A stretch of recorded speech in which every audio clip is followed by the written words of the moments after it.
military has now taken control of the country for 1 year. Made it concerned. It says that it's likely to miss by that. What was happening inside the virology lab in Wuhan?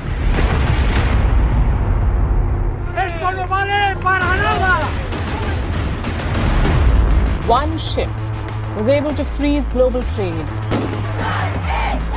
want love, we want peace, we want equality! There are a traditional recipe, and it's really very delicious.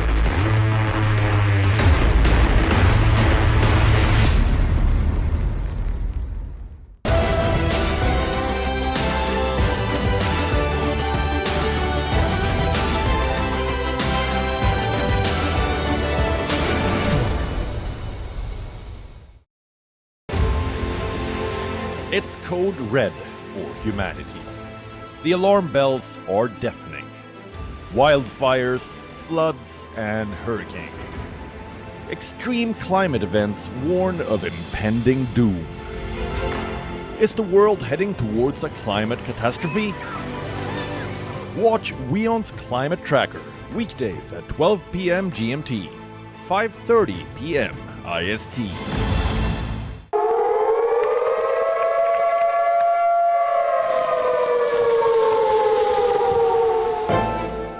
You don't know how to fix the holes in our ozone layer. You don't know how to bring the salmon back up a dead stream. You don't know how to bring back an animal now extinct. And you can't bring back the forest that once grew where there is now a desert. You have ignored us in the past and you will ignore us again. We have run out of excuses and we are running out of time. Show us your faithfulness. Show us your trustworthiness. Show us your honesty. Prove us wrong. We desperately need you to prove us wrong. God help us all.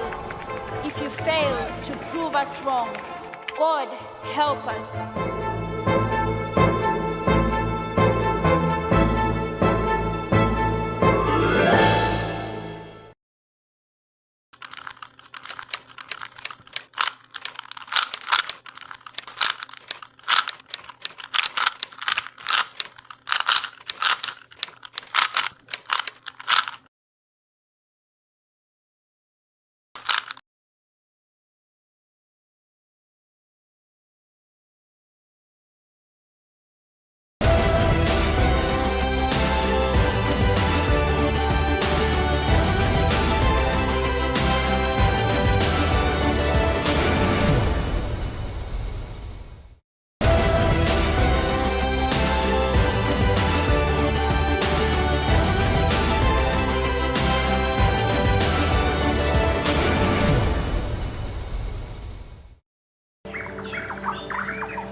One trillion species.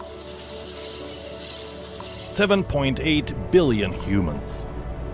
1.9 million species extinct. One planet.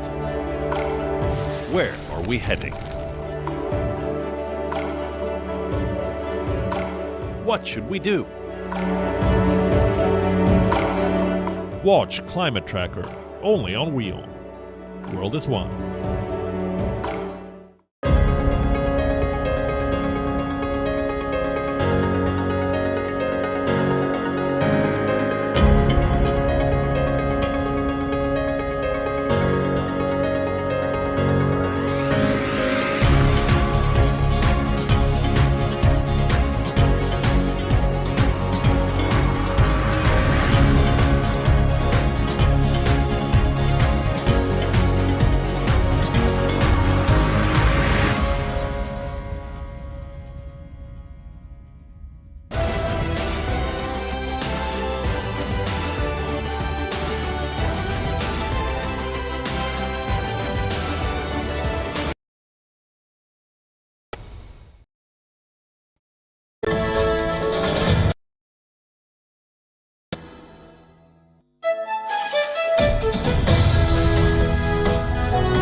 Good evening and welcome to Gravitas. I'm Palki Sharma Upadhyay. Let's get started.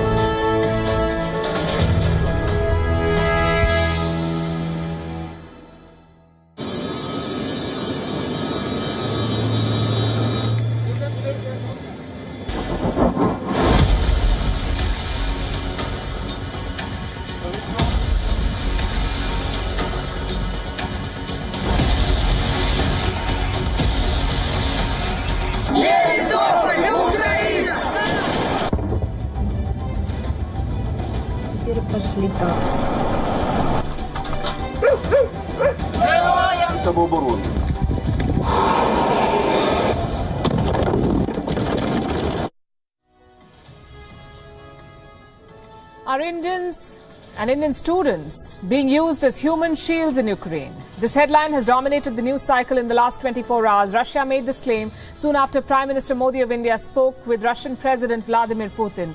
The fact is, India says no Indian student has been taken hostage.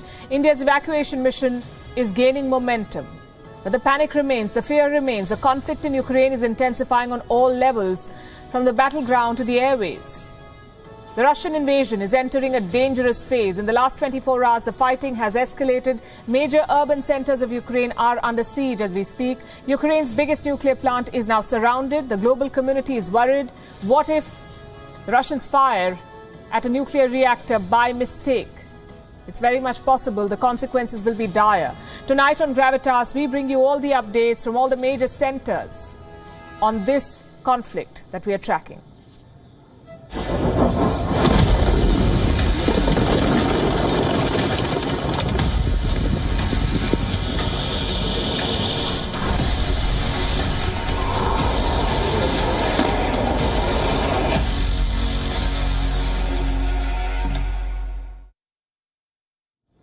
Is Russia trying to drag India into the Ukraine war? It is day 8 of the invasion. Moscow has made a big claim. It says Indian students are being taken hostage in Ukraine and that they're being used as human shields in Kharkiv. India has refuted Russia's claim. Let me repeat that. India has refuted the claims made by Russia, but there is no denying the fact that the situation in Kharkiv is getting worse by the day. The city is being bombed relentlessly, and there are Indians in it. Look at this.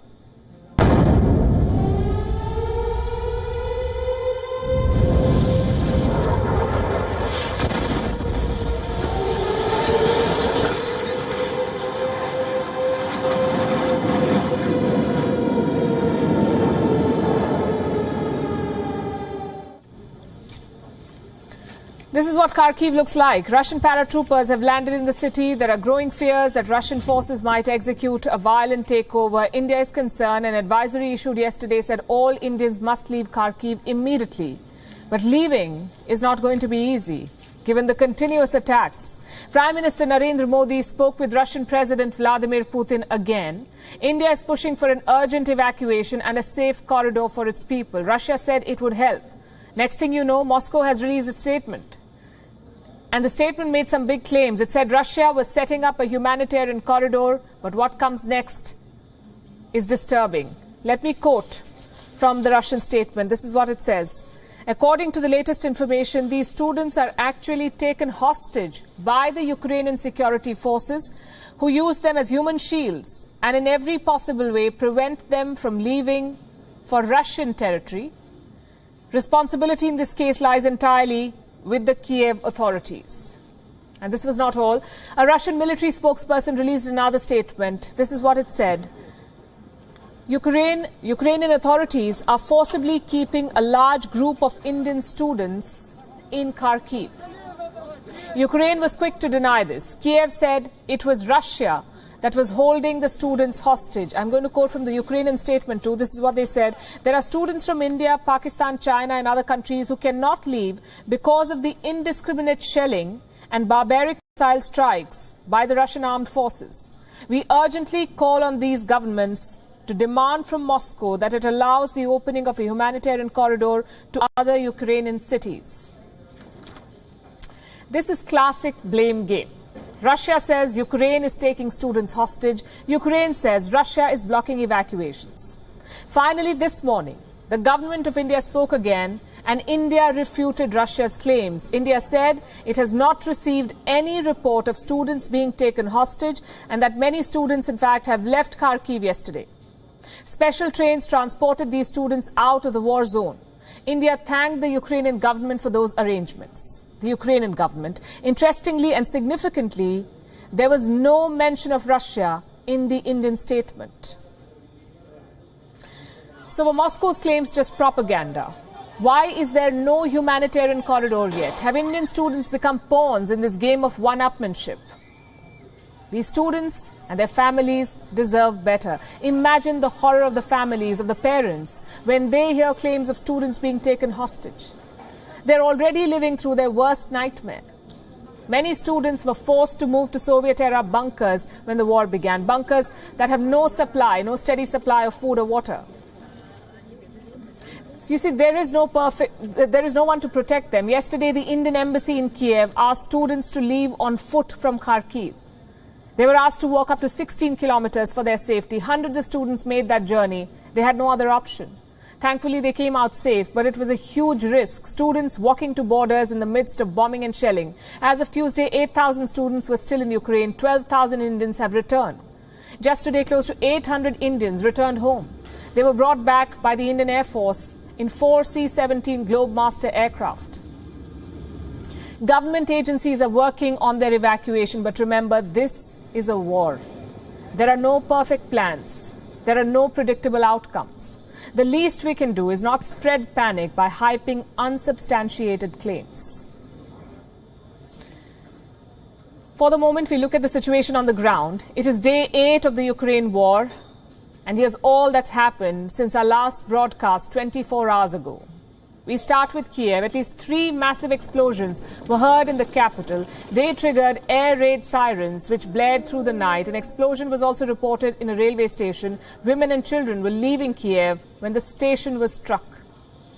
Russia heavily shelled a town called Borodnica. It is to the northwest of Kiev. Now, most of it stands completely charred. From buildings to streets, they were all up in flames. Take a look.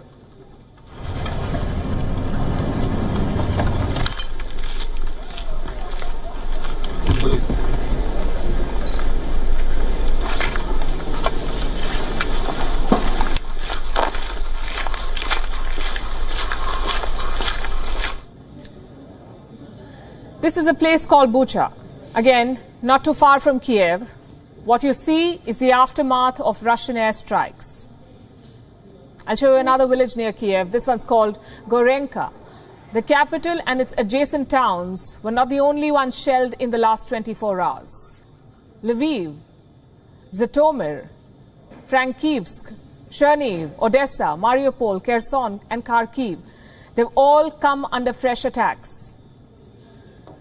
This fuel tank in Chernihiv was shelled by the Russian forces. At least 5,000 cubic meters of diesel is burning as we speak. Mariupol too is burning. The city's mayor says Mariupol is being shelled continuously. At least 128 people are in hospital. Ukraine's President Volodymyr Zelensky had this to say. Russia's missiles and bomb strikes of Ukrainian cities are a confession that they failed to do anything substantial on our soil. Chernihiv, Sumy, Mykolaiv keep their defenses. Odessa, they seek to ruin our Odessa, but the only thing they are going to see is the seabed of the Black Sea, as they themselves are a bottom. A Ukrainian city called Enerhodar is home to Europe's largest nuclear plant. Today, its residents are all out on the streets. They say they will not let Russian troops enter. Героям слава! Слава Україні! Героям слава! Героям слава! Місто сьогодні, завтра і післязавтра буде постійно. Героям слава! Героям слава! Thousands are also out on the streets of Melitopol. It is located close to Kherson, the city that Russia claims to control now. These protesters are chanting, "Melitopol is Ukraine." Gunshots were heard during this rally. Суки, по мирним людям стріляють. Мелітополь, виходь зараз! Виходьте всі! Україна! Мелітополь! This is what Ukraine looks like after a week of war.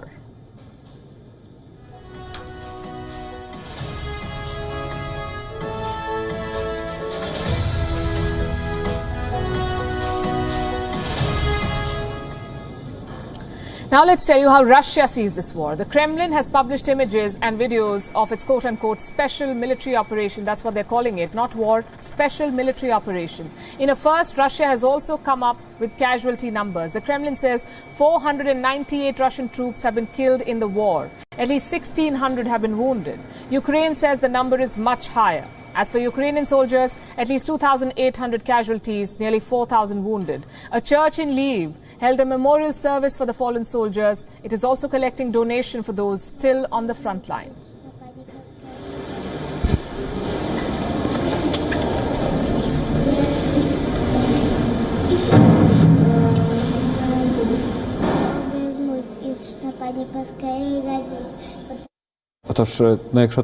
We have been fighting and defending our land since 2014. So our war has been going on for 8 years. This escalation of the conflict that took place and the full-scale invasion is simply Putin showing his true face and openly admitting that he is at war with Ukraine. Russia found itself isolated at the United Nations General Assembly. A special session of the Assembly voted in favor of a resolution. It called on Russia to withdraw troops from Ukraine. A total of 141 countries sided with Ukraine. 35 abstained. India was among them. So was South Africa. And very interestingly, China. It abstained from voting for or against Russia. But the United Arab Emirates, which had abstained from voting at the United Nations Security Council some 3 days back, decided to vote against Russia this time. And this only goes on to show how fast everything's changing in this war, be it diplomatically or militarily. Only 4 countries stood by Moscow at the UN, the usual suspects: Syria, Belarus, Eritrea, and North Korea. Now, here's something that one must note. The UNGA may have voted for Russian troop withdrawal, but it will not change a thing. The resolution is non-binding. At best, it is symbolic. As we speak, at least 1 million people have fled Ukraine. The United Nations is calling it the fastest exodus of people in this century. Never have 1 million people fled a country within a week. Russia is now being probed for war crimes. The International Criminal Court is investigating, and it will decide whether Russia committed war crimes in Ukraine or not. The court says there is reasonable basis to believe that the Kremlin is guilty. What happens if Russia is indeed found guilty? Honestly, not much. Russia is no longer party to the ICC. It withdrew in 2016. That was when the ICC had branded Russian annexation of Crimea a quote-unquote occupation. 6 years on, Russia has invaded Ukraine once again. At least 39 countries have called for an investigation. As we speak, all of these Ukrainian towns and cities are burning. Russia and Ukraine are meeting once again for ceasefire talks.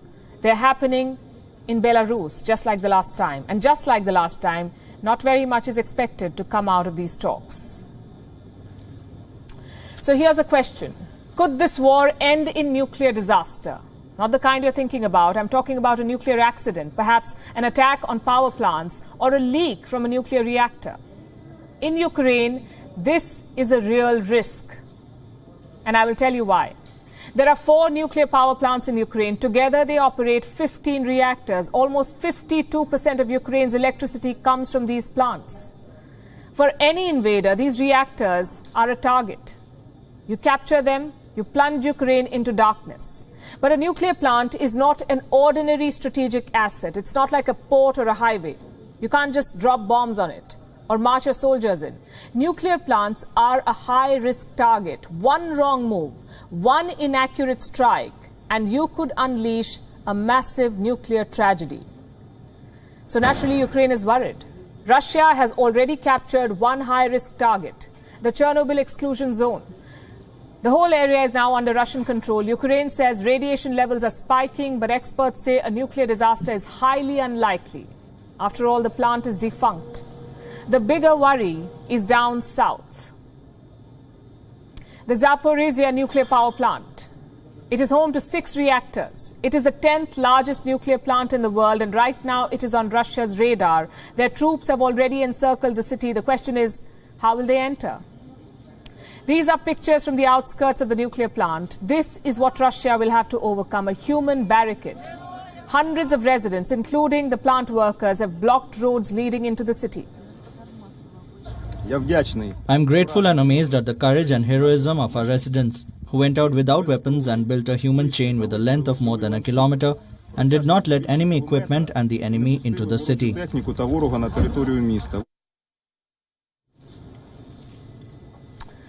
That spirit is admirable, but it's also worrying. What if Russia escalates the offensive around the nuclear plant? I'm not talking about a direct strike. I'm talking about a mistake. This war has already exposed Russian hardware problems. Their precision strikes are not always precise.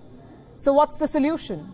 Ukraine pushed for 2 demands. Number 1, a no-fly zone around the nuclear plants. And number 2, a 30-kilometer safe zone which Russia cannot breach. In other words, leave the nuclear plants out of the war. To discuss these demands, the United Nations Atomic Watchdog met on Tuesday. Its Director General had one message: do not endanger the reactors. The situation in Ukraine is unprecedented, and I continue to be gravely concerned. It is the first time a military conflict is happening amidst the facilities of a large established nuclear power program, which in this case also include the site of the 1986 accident at the Chernobyl nuclear power plant. The safety and security of nuclear facilities and nuclear and other radioactive material in Ukraine must, under no circumstances, be endangered.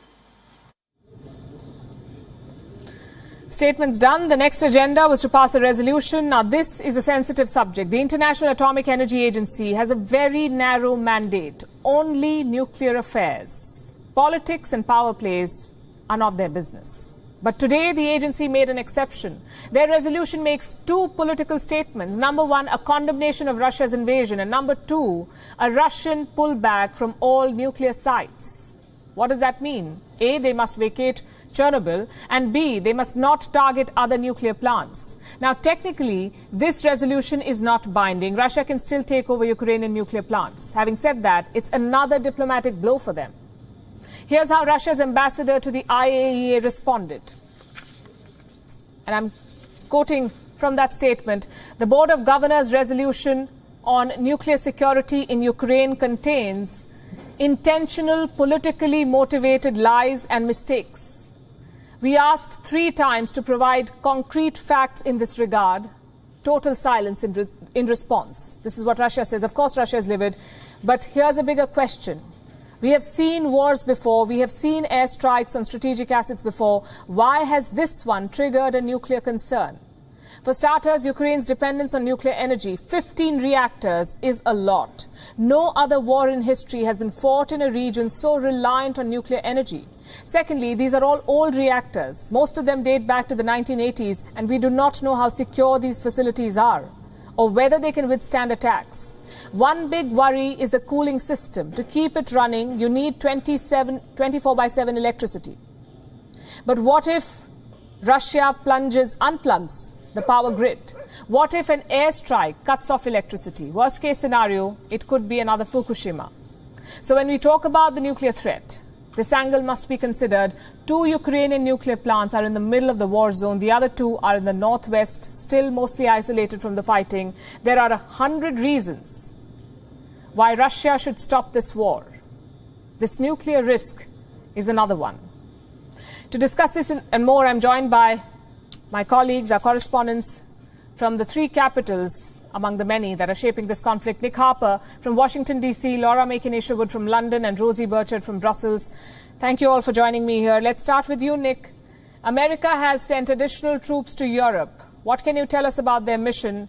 And does the U.S. fear that the war is going to spill out of Ukraine? Well, that certainly is the fear from the US president. Joe Biden has spoken about that fear, that he feels President Putin's end goal is to stretch beyond Ukraine. He feels that he's trying to rebuild the former Soviet Union, and that is the big concern from US military officials, and why we're seeing them send additional troops to those Eastern European countries. However, the president has made it very clear that those troops will not be stepping foot inside Ukraine, instead surrounding it, to be in those NATO countries. Because if President Putin were to step outside of Ukraine into, say, Poland, for example, the US president has warned that he, along with all of the NATO allies, would be prepared to defend every inch of NATO territory. So the US troops are there. They're there to support the mission, but they're also there for any potential Russian incursion into any of the other countries around Ukraine. The hope is that obviously that will not happen, but the President Biden has made it very clear that the US is ready should it end up being a reality, something that so far hasn't taken place. But drawing up those contingency plans has been very much top of mind for Pentagon officials over the last couple of weeks as they were warning about this invasion and then as they saw it unfold. Laura, what's the latest on sanctions? We're told the British Prime Minister is under immense pressure to seize the property of Russian oligarchs living in the UK. What can you tell us about this? Yeah, Prime Minister Boris Johnson has been criticised by opposition members in the House of Commons over the last couple of days. Plenty of other activists as well, wondering why he isn't going further when it comes to individual actors within the UK that have huge assets, essentially, and property that is within this area of the world. Liz Truss, the Foreign Secretary, has met with a number of her counterparts from Eastern European nations today. She's gone and said that actually she now thinks all Russian banks should face sanctions. Previously, a couple of EU countries had persuaded the EU to allow Gazprom and other banks that are associated with energy to continue to work in those countries. But now Liz Truss is saying that all need to be included in those sanctions. And that is the way in which the UK thinks it can try to cripple Russia's economy, going hard with those sanctions, excluding banks, excluding individuals from allowing them to use the UK as a place to hold their cash or even to access it. And they are hoping that that impact could effectively reduce the amount of cash that flows towards what the Prime Minister called Russia's war machine. And they hope that that is the way that they can have maximum impact without moving any further, as you say, using the military or anything else like that. Rosie, NATO foreign ministers are set to hold an emergency meeting in Brussels. What do we expect from this meeting? Well, this certainly is an emergency meeting held in emergency times. Those foreign ministers of all 30 NATO allies are due to meet in Brussels on Friday. We'll expect attendance of the US Secretary of State Blinken, the UK Foreign Secretary Liz Truss, the German Foreign Minister Annalena Baerbock and all the others. So they will be locked in talks for the morning in Brussels, and we can expect them to discuss further how to beef up the alliance's eastern flank. So those are those member countries of NATO in Eastern Europe or in the Baltics that of course feel pretty exposed at this time. They've told other NATO allies that they do feel there might be a threat to their security. Nick, Laura, Rosie, thank you very much for those updates and for joining us on this broadcast. Now, we keep saying that Ukraine is fighting a multi-front war. Well, so is Russia. Their army is fighting Ukraine. Their economy is fighting sanctions. Russia may win the first front. But what about the second one? Well, that could be a long and painful battle, the second one. The Western sanctions are direct and biting. They target almost everything: Russian banks, Russian oligarchs, the central bank, the state media, airlines, even Putin himself. Russia is basically cut off from the Western market. This in itself is an act of war. It is called weaponization of finance. What does that mean? You see, such tough sanctions are seen during wars. Peacetime sanctions are less stringent. And technically, the US and Russia are not fighting. So many experts are calling these sanctions an act of war. Looking at the numbers, they're right. Let's focus on the ruble first. November is when the Russian military buildup began. Back then, $1 was worth 71 rubles. Today, 110 rubles. That's a 50% plunge in value. What about inflation? As of February 25th, it was 9%. And what is the official target? 4%. Remember, this is before the sanctions were announced. By the end of this year, 2022, it could be 17%. 17% inflation in Russia. That's what Goldman Sachs is forecasting. They're also forecasting an economic collapse. Russia was expected to grow by 2% this year. What is the revised forecast? Minus 7%. Russia's economy could shrink by 7% this year. What about the stock market? I wish I could tell you, but the Moscow Stock Exchange has been shut for 4 days. It is simply not trading. Here's what I can tell you, though. Russian oligarchs are feeling the pinch. Put together, they have lost $126 billion in the last few days. $126 billion. The Russian people are seeing all of this, the sanctions, the currency collapse, all of it, and they're responding with panic. I'm going to show you one interesting report. Putin launched the Ukraine invasion on the 24th of February. Overnight, Russians pulled a massive amount of money from their banks. How much? Around $1.3 billion within a day. These pictures should give you a better idea. Hundreds of Russians lined up outside ATMs. They wanted to withdraw money before the sanctions kicked in. That is precisely the problem. Russia may have built up impressive gold reserves. They may have de-dollarized their economy, but you still need Western technology. You need MasterCard and Visa. You need Android and Apple, and that is what will hurt Russians. Here's a list of companies pulling out of Russia. Apple, Airbus, Alphabet, that's Google and YouTube, Boeing, Disney, Facebook, Ford, Microsoft, Twitter, Netflix. The list goes on. Russia has not just been cut off from the 21st century market, they've been cut off from 21st century life. Where does that leave Vladimir Putin? He could look for backdoors, like cryptocurrencies, for instance. No single nation controls Bitcoin or Ethereum. They have special crypto exchanges, and most of them are opposed to banning Russia. Why is that? Because they say this is against their principle. The entire idea behind crypto is to eliminate government oversight, link people instead of governments. So crypto exchanges will continue working in Russia. And the numbers corroborate this trend. Bitcoin has risen 12% in the last 5 days. Ethereum is up 6%. And Binance Coin is up 11%. Clearly, crypto is a backdoor. The question is, how big is this backdoor? Around 12% people in Russia own cryptocurrency. That's simply not enough to blunt the sanctions. Plus, the crypto market is not a like-to-like replacement. And I'll explain what I mean when I say this. Russia's state-owned enterprises are worth $1.4 trillion. 1.4. The entire crypto market is worth only $1.9 trillion.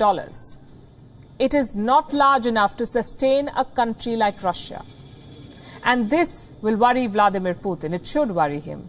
Already there is a massive anti-war sentiment in Russia. The last thing he needs is a recession. But that's exactly where Russia is heading. On Wednesday, the US sanctioned Russian oil refineries. The White House says Russian gas is also on the radar. And if that happens, it is game over.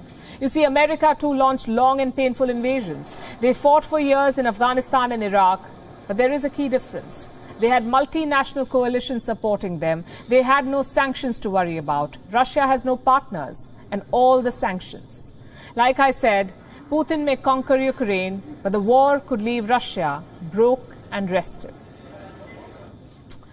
And the war has already spooked Russian oligarchs like Roman Abramovich, the owner of Chelsea, the winners of last year's Champions League. Abramovich is putting Chelsea up for sale, a decision which seems to have stemmed from the threat of Western sanctions. The 55-year-old oligarch could be hit with sanctions. That's because he has close ties with the Russian president. Links which enabled him to rise from relative obscurity into one of Russia's richest men. Here's a report. For Roman Abramovich, winning is everything. On the 12th of February, one of his long-cherished dreams came true. His football club Chelsea were crowned champions of the world after winning the FIFA Club World Cup in Abu Dhabi. Barely a month later, Abramovich has put the crown jewel of his empire up for sale. I think it came as a surprise to us. We didn't know beforehand. Very sad day for us. Roman's taken taken the club so far, and the club have done so much, under his watch. So, it is what it is, and as players we have to carry on and be professional. But all I can say is he's been fantastic for the club and taken the club so far, and we don't know what the future holds either. So we do the professional thing, and we give our best all through these games, and that's all we can do. The 55-year-old Abramovich bought Chelsea in 2003 and funded an elaborate refit with the London-based club using the Russians' checkbook to good effect. From being mainly a cup team, Chelsea broke the stranglehold of Manchester United and Arsenal in the Premier League as global stars arrived in London to take the club to dizzying heights. The Abramovich era will end with the club now firmly established as European footballing royalty, with 5 Premier League crowns, 5 FA Cups, 3 EFL Cups, 2 Europa Leagues and 2 Champions League titles, the holy grail for Abramovich. Failure to win it inevitably cost a manager his job, with Jose Mourinho, Luis Felipe Scolari, Carlo Ancelotti, Antonio Conte and club legend Frank Lampard victims of Abramovich's infamous perform or perish mentality.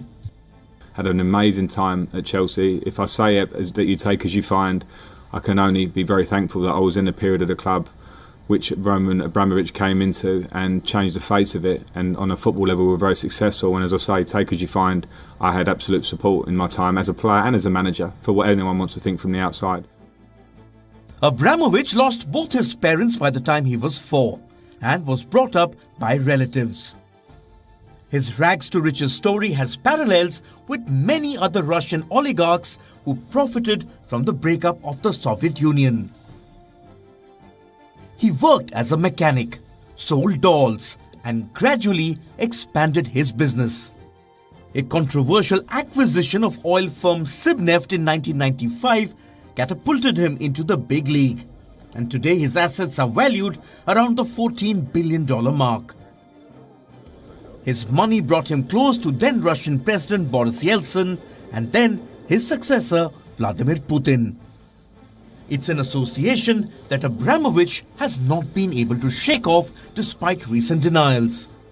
He has always been seen as part of Putin's inner circle, and the war in Ukraine has led to calls for him to be sanctioned.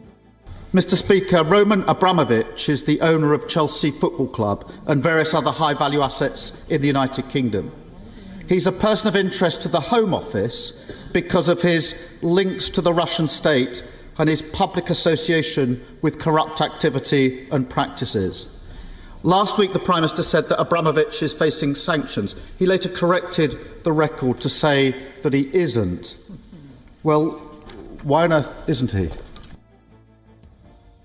The threat of sanctions seemed to have forced Abramovich's hand. He owns a mansion on London's famous Billionaires Row in Kensington Palace Gardens and also a penthouse, which are both valued at over $200 million. Abramovich also holds an Israeli and Portuguese passport, and his portfolio also includes prized possessions that exemplify his jet-setting lifestyle. His 2 super yachts, the Solaris and the Eclipse, are valued at over $1 billion collectively.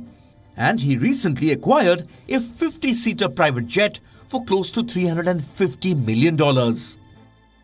He also holds close to 29% shares in Russian steel company Evraz and a substantial share in nickel giant Norilsk Nickel. Yet, none of these possessions mattered as much as Chelsea FC. And that's why it will hurt him even more. Sports Bureau, WION, World is One. Like we keep saying, this is not Russia's war. This is Putin versus the West. America is heavily invested. Europe is deeply involved, but the rest of the world is not interested. Let's focus on Asia. Many experts have called this the Asian century. Politics, economy, diplomacy, everything is pivoting to Asia. And the numbers support this pivot. Asia makes up 60% of the world population. It contributes 38% of the global GDP. So Asia's sentiment matters. And right now, that sentiment is clear. This is not our war. We saw this sentiment at the UN General Assembly on Tuesday. Most European nations took sides, Asian countries did not. Let's show you that list of abstentions again. Iran, Iraq, Kazakhstan, India, Pakistan, China, Bangladesh, Kyrgyzstan, Sri Lanka, Tajikistan and Vietnam. 2 others did not vote at all, Turkmenistan and Uzbekistan. And 2 yes votes did not represent their current regimes, Afghanistan and Myanmar. So what does the list tell you? That Asia is not interested in World War III.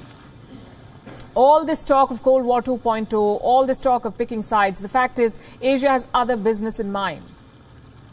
And this attitude cuts across bilateral ties. Take Central Asia, for instance, the 5 stans.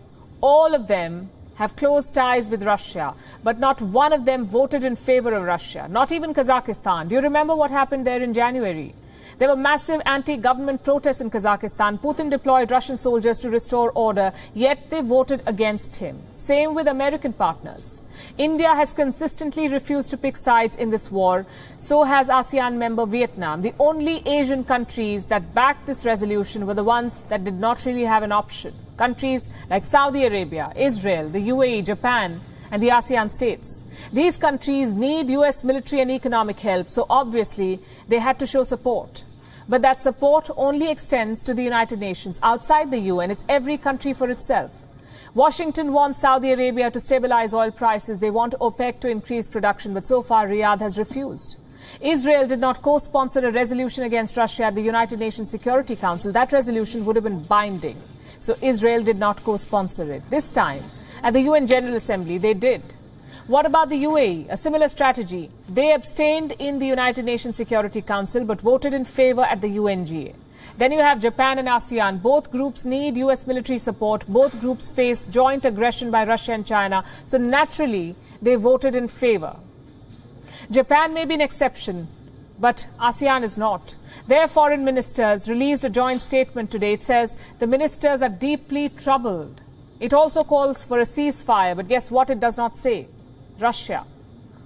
The word Russia is not even mentioned in their joint statement. And that sums up ASEAN's policy. Do not interfere anywhere. Just mind your own business. In fact, that seems to be the strategy all over Asia. What explains this strategy? For starters, this is not their war. Conflicts in Asia rarely get such international response. The UNSC does not meet every day. The UNGA is not convened for an emergency session. Secondly, this is a crisis of the West's making. And I'm not talking about the war. That's definitely on Putin. I'm talking about the political issue at the heart of it. Whether it's NATO expansionism, whether it's nuclear deterrence, whether it's balance of power, all of it was created by the West. And now the West wants to drag the whole world in. They want Asian nations to pick sides. You can argue that this is not about politics, this is about principles. But the fact is, geopolitics is based on self-interest. Sometimes there is no room for principles there. Right now, Asia's interest is in non-alignment. And one Asian nation is of particular interest in this story: China. It is no secret that China has leaned towards Russia in this conflict. Beijing is like a silent partner for Moscow. It has condemned the Western sanctions. It has opposed the actions of the West and amplified Russia's message through state mouthpieces. But now China is changing its mind. Initially, it backed Russia. Beijing practically dictated when the invasion should begin. That's what Western intelligence claims. They say Russia asked China to delay this offensive. The request was made in February, we're told, during the Winter Olympics. And if that is true, it would mean that China had direct knowledge of Russia's intentions. And China did not ask Russia to stop. They asked it to delay the attack, wait until after the games are over. Again, these are claims, and they're not new.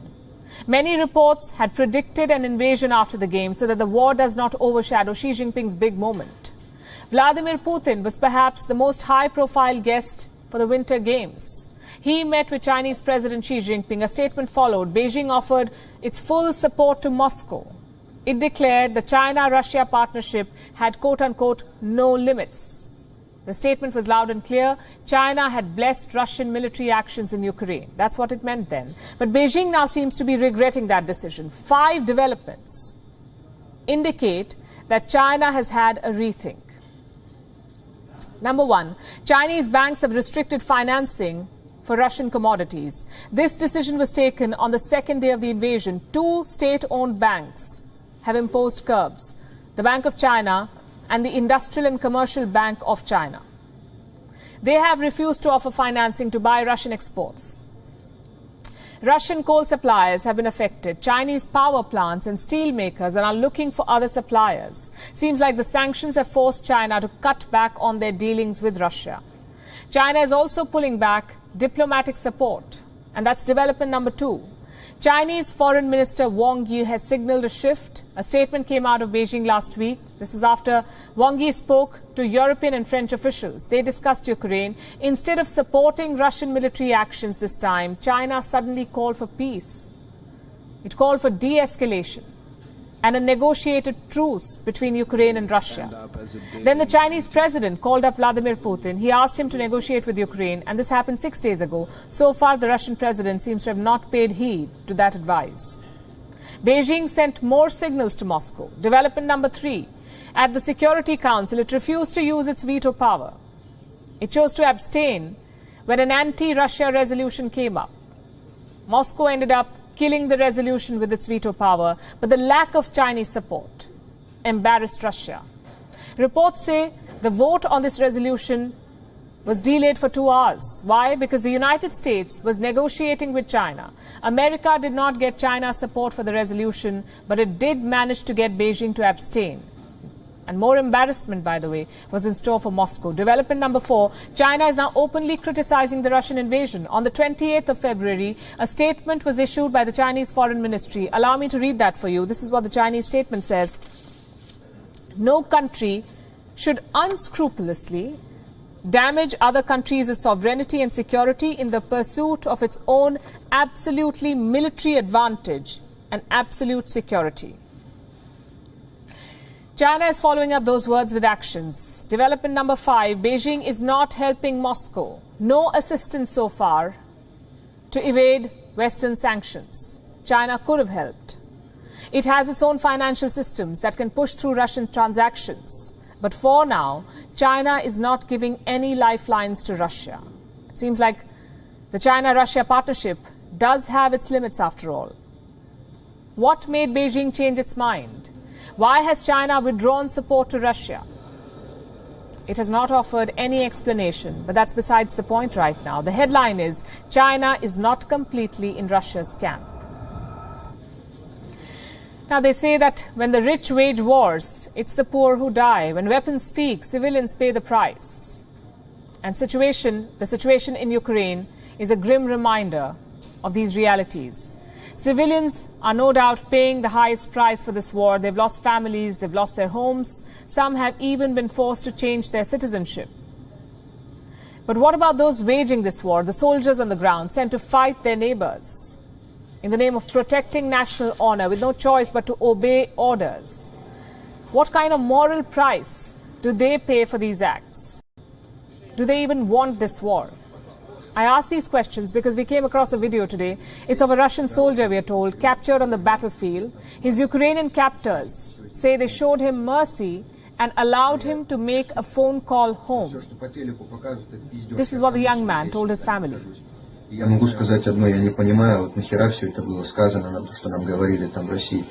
Здесь дороги у них, вот серьезно, по деревням везде асфальт, то есть освещение, все здесь полностью, все. Бля, я... А все, что по телеку показывают, это пиздеж. Я сам лично здесь сейчас, Дань, нахожусь. И я знаю, как это. Я тебе... You heard that. Everything they told us is nonsense. We've been left here like pigs.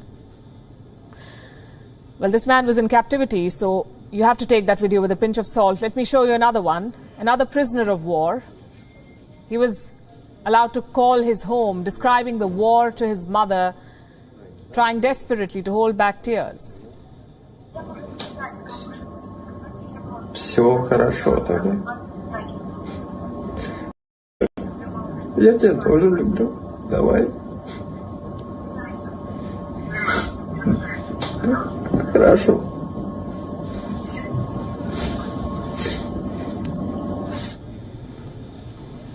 Like I said, these videos may or may not have been shot under duress. They may or may not reflect the full reality on the ground, but they're still striking. They tell you how these young men are pushed into battles they may not really want, how they're sent to kill or be killed by leaders who see them as pawns. This happened during America's endless wars too, and it's happening again in the Russian invasion. Almost 9,000 Russian soldiers are said to have died. 9,000 casualties in a week. Russia's figures are much smaller than this, but this is what some other reports claim. Thousands have been taken captive, according to Ukraine. And Ukraine says it will not kill those captives, but return them home. Now, we don't know how much of all of this is true. It's hard to independently verify any of these claims. This may be an attempt to embarrass Russia, part of the Ukrainian propaganda.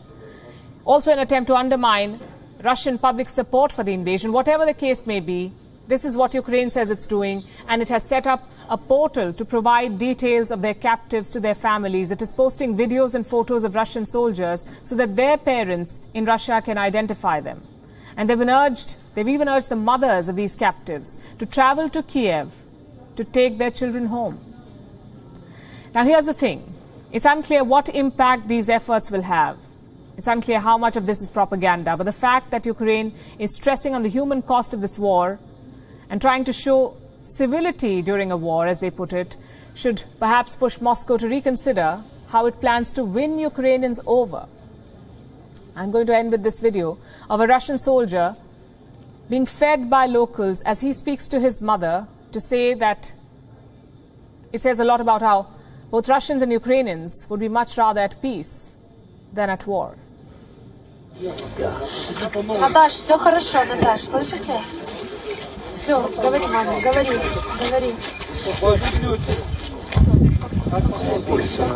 Все нормально.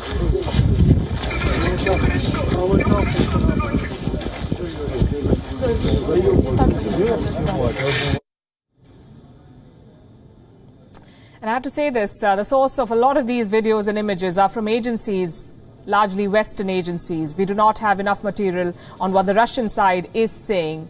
Having said that, these are telling images, and we want to continue showing them to you. We're wrapping the show, leaving you with Gravitas Images. Thanks very much for watching.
अरे गया नहीं अभी तक?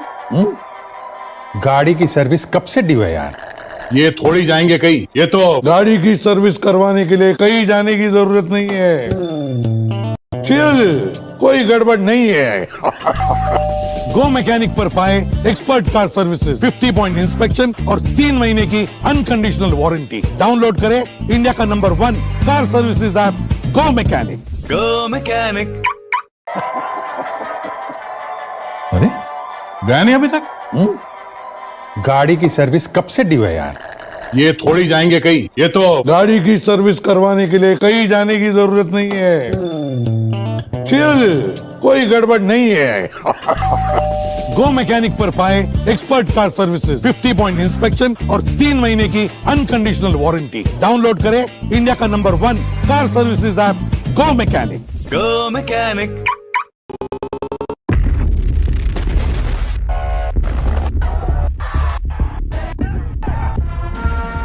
Joe Biden, now the 46th president of the United States, has a full plate in front of him. Afghanistan has been the heart of American military power.